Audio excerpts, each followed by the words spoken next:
नमस्कार साथियों, आप सभी का जेके शिक्षा चैनल में स्वागत है साथियों। और साथियों, आज हम लेकर आए हैं आपके लिए केंद्र और राज्य संबंध में जो महत्वपूर्ण रूप से सहकारिता आयोग। तो क्या था सहकारिता आयोग, जो कि महत्वपूर्ण रूप से केंद्र और राज्य के संबंध में पूछा जाता है। एक राजनीतिक विज्ञान का एक महत्वपूर्ण चैप्टर है। तो हम देखते हैं, चलिए शुरुआत करते हैं हम कि इसका गठन कब हुआ। तो आर एस सहकारिता आयोग, ठीक है।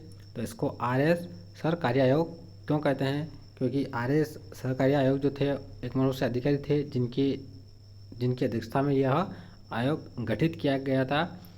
1983 में इसकी रिपोर्ट दी थी। 1983 में इसका गठन किया गया था और जो है इसकी रिपोर्ट जो थी वह 1987-88 में दी गई थी। तो क्या था सहकारी आयोग कि राज्यपाल के संदर्भ में निम्न सिफारिशें की।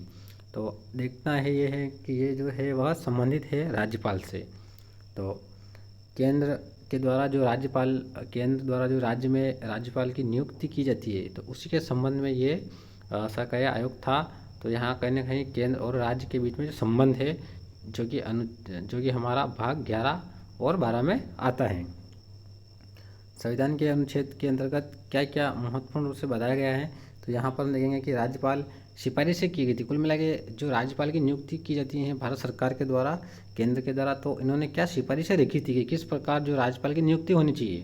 तो स्पष्ट देखते हैं कि राज्यपाल जिस राज्य के लिए नियुक्त किया गया है वह उस राज्य का निवासी नहीं होना चाहिए तथा साथ ही उसका उस राज्य की राजनीति से कोई आत्मीय संबंध या कोई संबंध नहीं होना चाहिए। यानी कि जो केंद्र सरकार जिस राज्य के लिए जिस राज्यपाल को नियुक्त कर रही है वह राज्यपाल उस राज्य का निवासी नहीं होना चाहिए। दूसरी बात, उसका उस राज्य की राजनीति से कोई भी संबंध नहीं होना चाहिए, ठीक है। तो पहली सिफारिश थी। उसी प्रकार दूसरी सिफारिश थी कि राज्यपाल ऐसा व्यक्ति होना चाहिए जो सामान्य रूप से विशेष रूप से नियुक्त किए जाने से पहले राजनीति में सक्रिय रूप से भाग न ले रहा हो, ठीक है। यानी कुल मिला के राज्यपाल का किसी राजनीतिक दल से कोई संबंध वास्ता नहीं होना चाहिए, उसी को राज्यपाल नियुक्त करे। लेकिन ऐसा देखने में अक्सर नहीं आता है।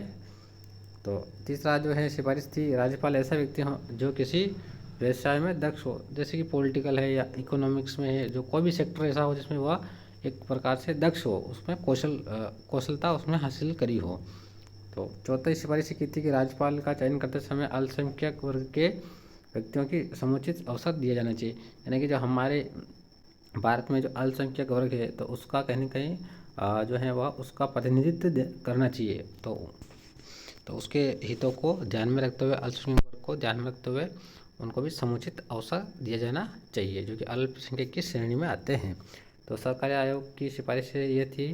आर एस सहकारिता आयोग का गठन किया गया था 1983 में और उसकी अपनी रिपोर्ट 1987-88 में दी थी। तो साथियों, कंटेंट अच्छा लगा हो तो प्लीज़ चैनल को सब्सक्राइब करें। इसी प्रकार जो है वह हम नए नए कंटेंट लेकर आएंगे राजनीतिक विज्ञान के, जो कि सभी कॉम्पिटिटिव एग्जाम में आते हैं। इसी प्रकार हम आगे जो लेकर आएंगे पूंजी आयोग लेकर आ रहे हैं।